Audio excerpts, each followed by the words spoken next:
부모 은혜를 모르고 살아요. 그러다가 깨닫는 순간이 오듯이 영적으로도 그렇습니다. 하나님의 영이 임할 때 은혜를 알고 깨닫게 되는 거예요. 고린도전서 2장에는 이렇게 말씀을 해요.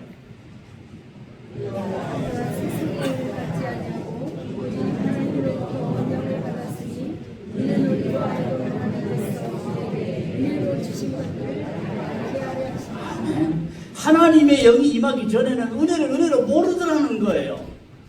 은혜 많이 받았는데도 은혜를 깨닫지를 못하고 사는 거예요. 하나님의 영이 우리에게 은혜를 알게 하고 깨닫게 하신다는 말씀이죠. 안 그러면 믿기는 믿어요. 교회는 늘 나와요. 그런데 성전 뜰만 밟고 다니는 믿음 되는 거예요.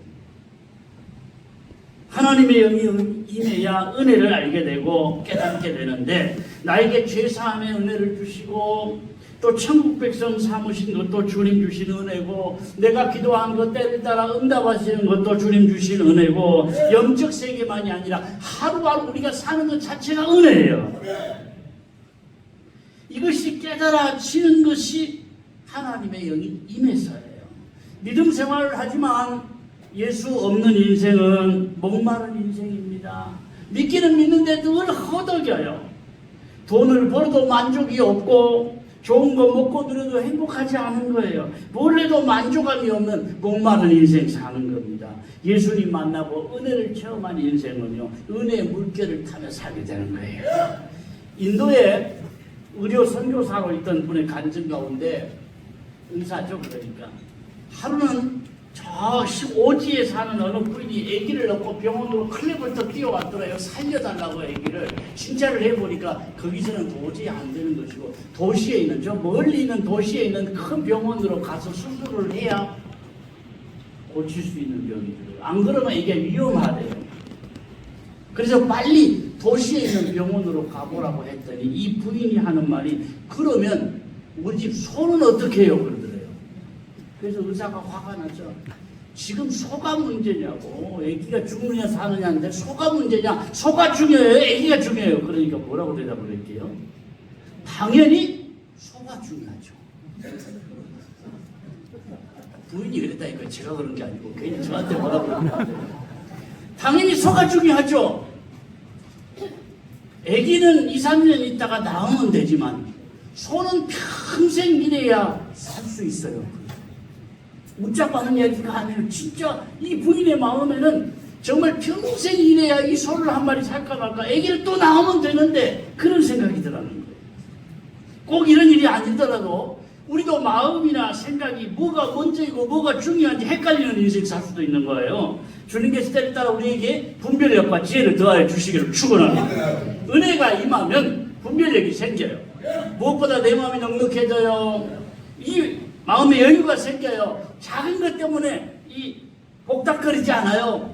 믿음 생활 하면서도 많은 사람들이 마음의 여유가 없이 살아요. 작은 일만 생겨도 복닥거리고 그것 때문에 고민하고 잠을 못 자고 마음에 뾰족뾰족한 가시가 생겨나고 다른 사람에게 상처를 주기도 하고 나도 상처를 받기도 하고, 믿으면서도 많은 사람들이 이 좁은 생각으로 사는 사람이 많더라는 거예요. 왜 그러냐? 마음이 넉넉해지지 못해서 그래요. 마음의 여유가 없어서 그래요. 진짜 은혜 받고 나면요, 생각이 단순해져요. 안 복잡해요. 마음만이 아니라 이상하게 생활에도 실천하고 행하는 것이 어렵지 않네? 나도 되네? 그렇게 되는 거예요. 영적 생활은 억지로 한다고 되는 게 아니에요. 믿음 생활은 수양이 아니에요. 은혜를 깨닫는 것이 가장 먼저 돼야 할 일이지만, 다음은 깨달은 대로 실천하고 행할 때 주신 말씀이 나에게 성취되고 이루어지는 거예요. 형통한 은혜는 그냥 임하는 게 아니에요. 깨달은 대로 실천하고 행할 때 형통한 복이 임하게 될 줄로 믿습니다. 우리 믿음은 더 좋아져야 돼요. 더 깊어져야 돼요. 더 나아가야 돼요. 늘 귀로만 듣는 믿음이 아니라 이제는 눈으로 보는 믿음 돼야 합니다. 욥이 그런 고백을 했잖아. 욥기 42장에 보면은,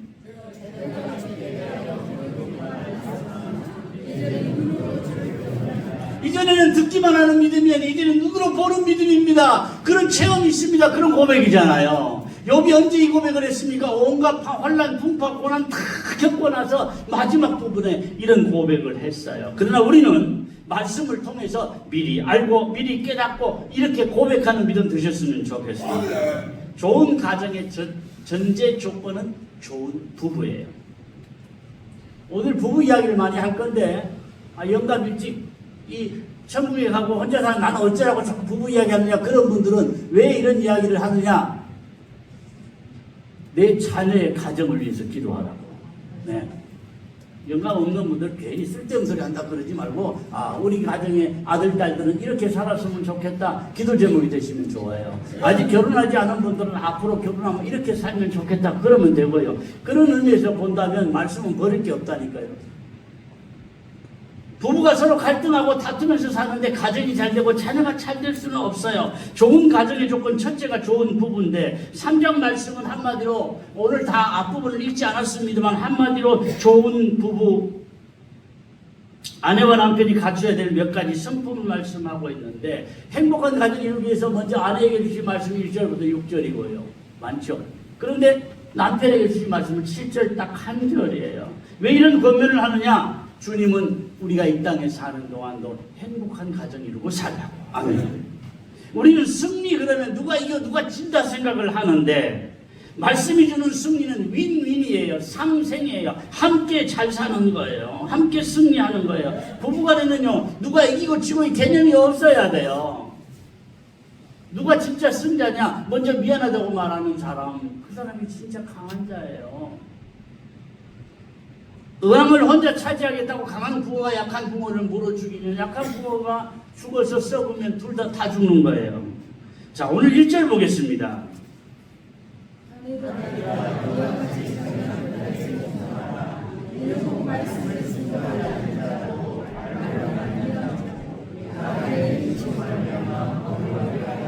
아니더라 이와 같이. 그런데 이와 같이는 뭘 말씀하느냐, 지금 3장을 하고 있거든요. 2장 뒷부분을 생각해야 돼요. 원래 성경은 장절 구분이 없어요. 후대에 편의상 장절을 구별해 놓은 것이지, 아니더라 이와 같이 그러면 2장 뒷부분을 봐야 되는데, 2장 뒷부분이 뭐냐? 우리 죄를 대신에 십자가를 지신 예수님. 어찌 보면 십자가를 지신 예수님과 아내와 남편의 관계가 전혀 상관이 없을 것 같은데 이렇게 말씀하는 거예요. 우리는 한마디로 예수님처럼 순종하라, 그런 이야기인데, 우리는 순종 그러면 비겁한 굴종이나 억압을 떠올리게 되는데, 왜 그럼에도 불구하고 순종해야 되느냐? 주님의 명령이기 때문에. 오늘 말씀에는 아멘이 안 나오는 부분이 많을 거예요. 내 생각과 다르네, 우리 형편과 다르네 그러면서. 그런데 쭉 말씀을 듣다 보면 고개가 끄덕여져요.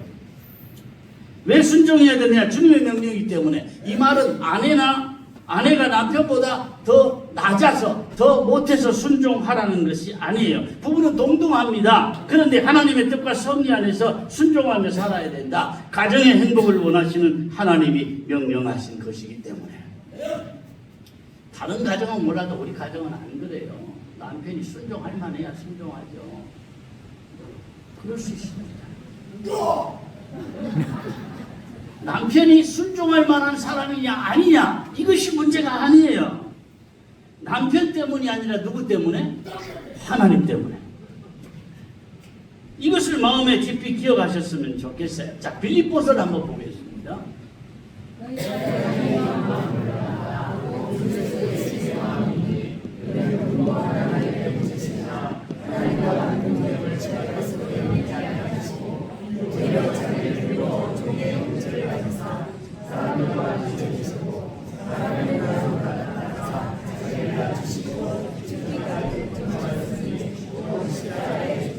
우리는 막연하게 성부 하나님이 제일 높고 그 다음이 성자 예수님이고 그 다음이 성령 하나님으로 그렇게 생각을 합니다. 그러나 아니에요.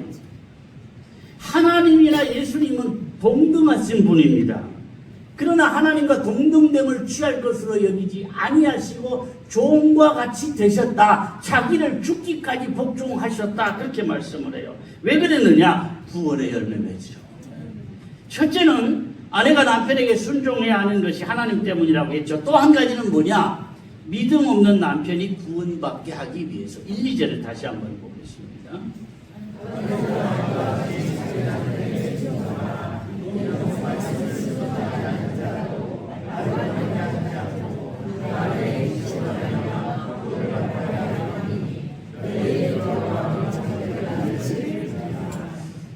남편이 어떤 면에 아내의 어떤 면을 보고 감동을 하느냐 2절만 따로 떼어서 보겠습니다.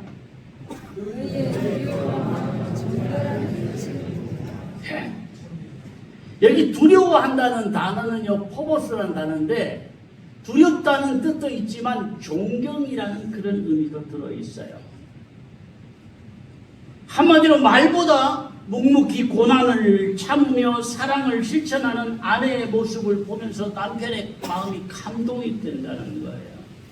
여러분 지금은 설득의 시대가 아니라 감동의 시대입니다. 아무리 설득해도 안 되는 거 마음으로 감동하면 된다니까요. 감동을 주는 아내를 보면서 나도 아내가 믿는 하나님을 믿고 싶다. 나도 좀 따라가고 싶다. 그런 마음이 드는 거예요. 대부분 똑똑하다고 하는 아내들은 남편을 전도를 못해요. 왜냐하면 설교를 자꾸 하려고 하기 때문에. 여러분 아무리 설교 잘해도 남편은 안 믿습니다. 안 따라와요. 아내의 설교는 오히려 역효과입니다. 남편도 그렇고 자녀들도 그렇습니다. 말로 되는 게 아니에요. 방탕하게 살던 성 어거스틴이 어머니 모니카의 눈물의 기도를 회심하고 성자가 되잖아요.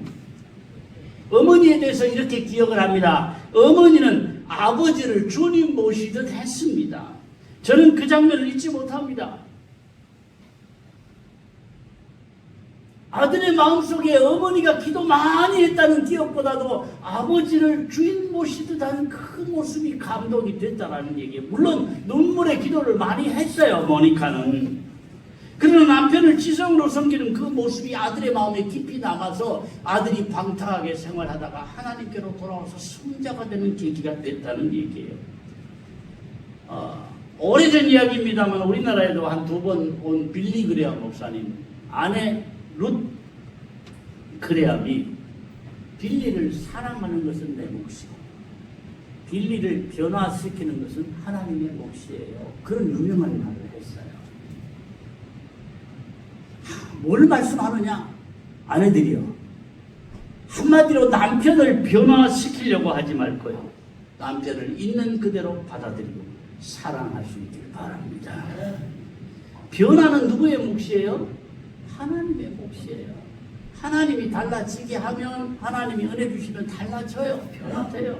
내가 설교에서 변화되는 거 아니면 늘 기억하셨으면 좋겠어요.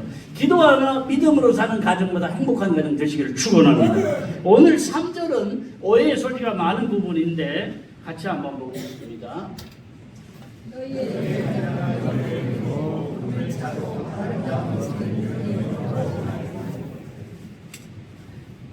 예수 믿는 사람은 외모 단장하지 말고 반지나 목걸이 같은 악세사리 하지 말고 예쁜 옷으로 외모를 단장하지 말라. 그렇게 과거의 목사님들은 해석을 했어요. 그래서 어느 심한 목사님은 파마하면 지옥 간다 막 그랬어요. 성경과는 택도 아닌 소리인데 그런 분도 과거에도 있었어요. 왜 그러냐? 이 말씀을 오해를 해서 그래요. 그런데 원어의 문맥을 보면 한 글자가 달라요. 너희 단장은 머리를 꾸미고 금을 차고 아름다운 옷을 입는 외모로만 하지 말고 그렇게 돼 있어요. 한 글자 차이인데 외모로 하지 말고 이 말하고 외모로만 하지 말고는 완전히 다른 뜻이잖아요. 외모도 아름답게 꾸미면 좋아요. 그러나 외모로만 하지 말고 그런 뜻이에요. 속사람도 좀 가꾸어라. 외모도 잘 가꾸거니와 속사람을 잘 가꾸어야 된다. 그런 의미로 이해하시면 틀림이 없습니다. 그러면 자기도 좋고 가정에도 복이 된다는 이야기예요. 우리는 하나님 앞에 사는데 사람들이 어떻게 보든지 그 뭔 상관이냐? 아닙니다. 하나님 앞에도 인정받아야 되거니와 우리는 사람들 앞에 내가 어떻게 보이느냐도 마음을 쓰며 살아야 돼요. 특별히 저 사람 예수 믿더니 말만 좋아졌어 이런 이야기는 듣지 말아요. 예수 믿더니 마음 씀씀이도 달라졌어. 얼마나 좋아요. 이거 많이 배우고 적게 배우고가 문제가 아니에요. 돈이 많고 적음이 문제가 아니에요. 마음 씀씀이가 더 넓어졌다 이 말은 믿음이 성숙해졌다는 이야기잖아요. 자 6절을 보겠습니다.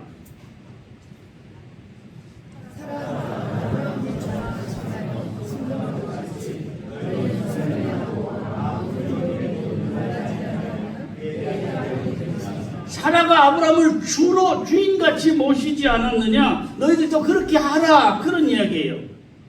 남편을 주인처럼.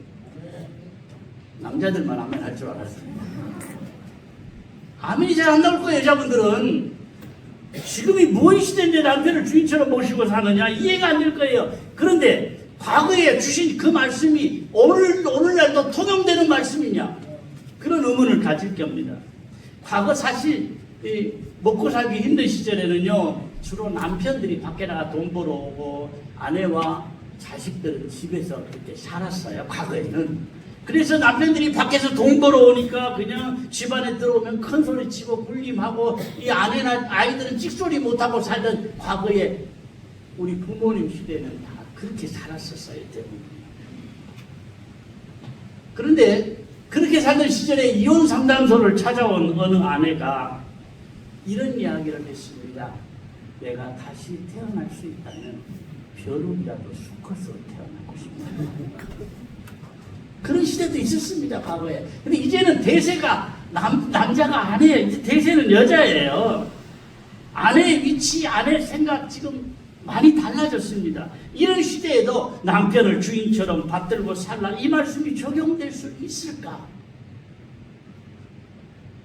순종하라고 하는 말은요, 남편이 두려워서나 남편보다 아내가 못해서 순종하라는 게 아니에요. 여러분, 할머니는 손자에게 뭐 같아요? 종 같아요. 할머니 물 줘, 그러면 물 줘. 업어줘, 그러면 심지어 말 태워줘, 그러면 허리가 아프면서 말 태워준다니까요. 종처럼. 손자가 무서워서 그래요? 아니에요. 손자를 사랑하는 마음으로 시키는 대로 다 하는 거예요. 할 수만 있다면 손자가 원하는 거 다 해주는 게 할머니 마음이에요. 엄마는 안 해주지만 할머니는 해준다니까요. 그게 사랑하는 마음 때문에 그래요. 사랑하는 마음 때문에 손자에게 내가 종처럼 되는 거예요.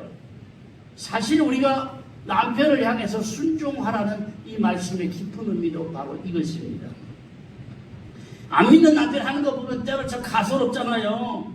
한 대 확 쥐어갖고 시키다고 철안든 남편 보면 언제 철들래 그런 마음이 들기도 하지만, 그럼에도 불구하고 할머니가 손자에게 순종하듯이 남편에게 순종하라. 왜 그렇게 하라는 거냐? 많은 경우에 부인이 먼저 예수 믿고 그 다음에 남편이 따라 나와서 부부가 함께 믿음 생활하는 분들이 많습니다. 남편 먼저 예수 믿는 경우는 별로 없어요. 그러니까 안 믿는 남편이라도, 때로 무능한 남편이라도, 까다로운 남편이라도 내가 예수 믿는 사람이기에 남편에게 순종하고 살아서 구원의 열매, 믿음의 열매를 맺어야 한다. 결혼한 지 14년 된 42살의 아내가 남편이 너무 무심해요. 그 스트레스를 너무 받아서 이제 상담을 받으러 갔는데, 상담 도중에 배우자의 장점 30가지를 찾아내서 써보라고. 여러분, 남편한테 불만이 있어서 무심한 남편 때문에 상담소까지 간 사람이 남편 장점 30가지가 생각이 났어요. 한 가지도 생각이 안 나는 거예요. 그래서 생각해보니까 장점은 없는데 단점은 많더래요. 그래서 단점을 장점으로 한번 바꿔보자. 예를 들면 남편이 아이를 잘 봐주지 않아요. 그러면 아이를 돌봐주지 않지만 열심히 일해줘서 고맙다. 남편이 밤늦게 들어와요. 남편이 밤늦게 들어와서 아이하고 있는 시간이 많아서 좋다. 이런 식으로 단점은 30가지 넉넉히 있잖아요. 그러니까 그 단점을 다 장점으로 바꾸어서 이렇게 적었대요. 적으면 끝나는 줄 알았는데 가서 남편에게 사인을 받아부터 오라고. 어쩔 수 없이 남편에게 그걸 보여줬더니 남편이 그걸 잊고 충격을 받아서 변화가 된 거예요. 여러분, 사람은요, 어떤 잔소리로도 변화되지 않습니다. 아내 설교 잘해서 남편이 믿게 되는 거 아니에요. 남편에게 아무리 좋은 설교를 해도 남편은 안 달라져요. 그럼 어떻게 해야 하라는 말이냐? 내가 어떻게 사느냐? 이것이 중요한 거예요. 자, 다음으로 7절 말씀을 보겠습니다. 남편들에게 주신 말씀입니다.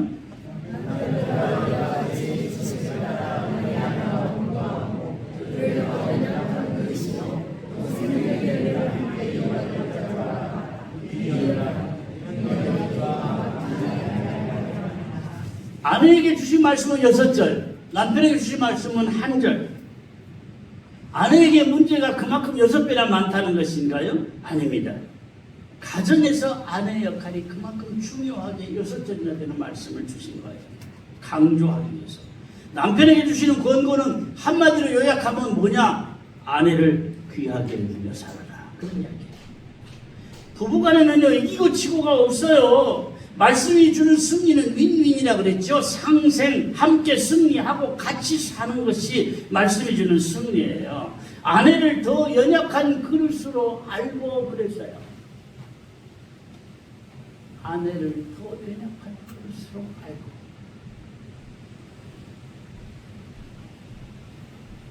아내가 강한 것 같지만 사실 아내는 깨지기 쉬운 그릇입니다.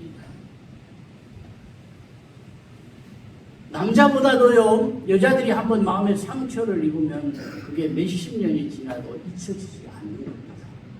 여러분, 아내들이 엊그제 일처럼 생생하게 하는데 가만히 들어보면 30년 전 일이에요. 심지어는 결혼하기도 전 일이에요. 그런데 엊그제 일처럼 생생하게 이야기를 해요. 왜 그래요?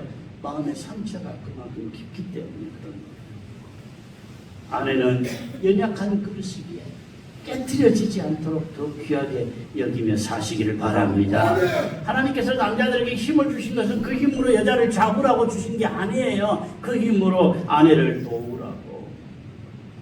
생명의 은혜를 함께 이어받을 자로 알아 귀히 여기라. 그런 말씀드리고 있어요. 필요 없나요? 네, 그 다음에 같이 봅니다.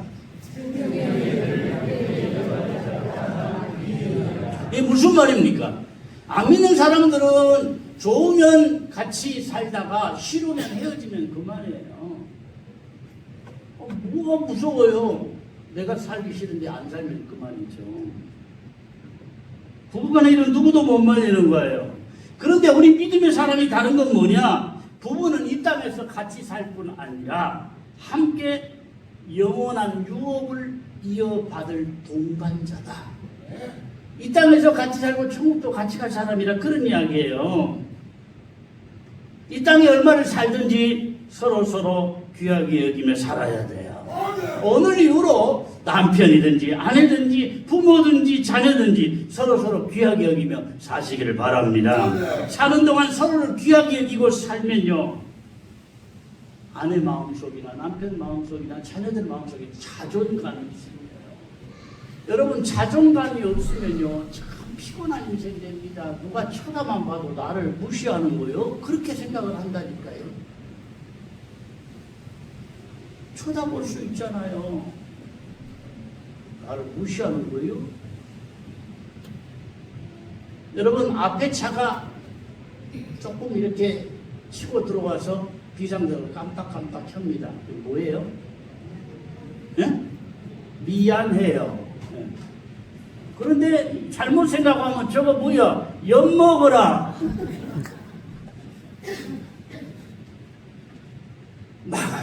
마음이 꼬부라지면 저 새끼 저거 치고 들어와서 엿먹어라 그러네. 그럴 수 있다니까요. 미안하다는 이야기예요. 뭐든지 해석을 잘해야 돼요.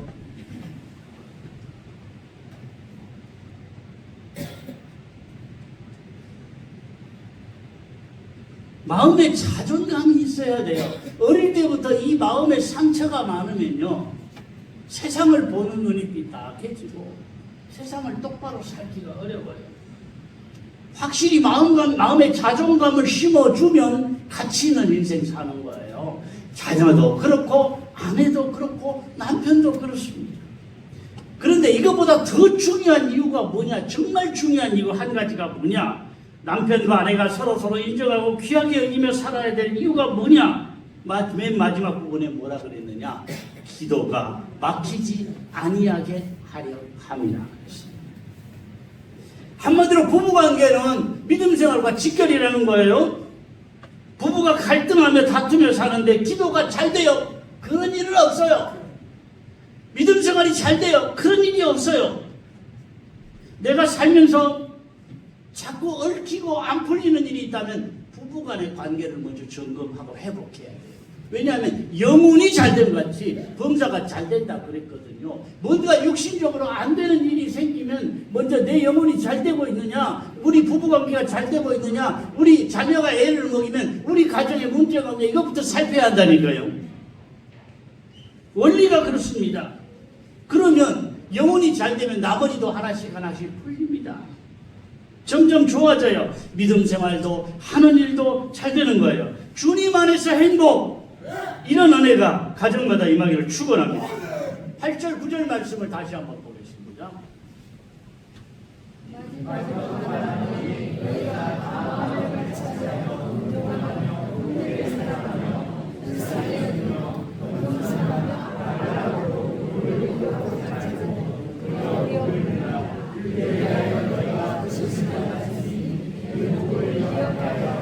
하는 말씀 다 나놓고요. 뭐라 그랬어요? 이는 복을 이어받게 하려 하심이라. 나도 복을 누리고 대대로 복을 받을만 하게 살아라, 그런 이야기잖아요. 복을 이어받는 우리 가정 되셨으면 좋겠습니다. 우리 찬양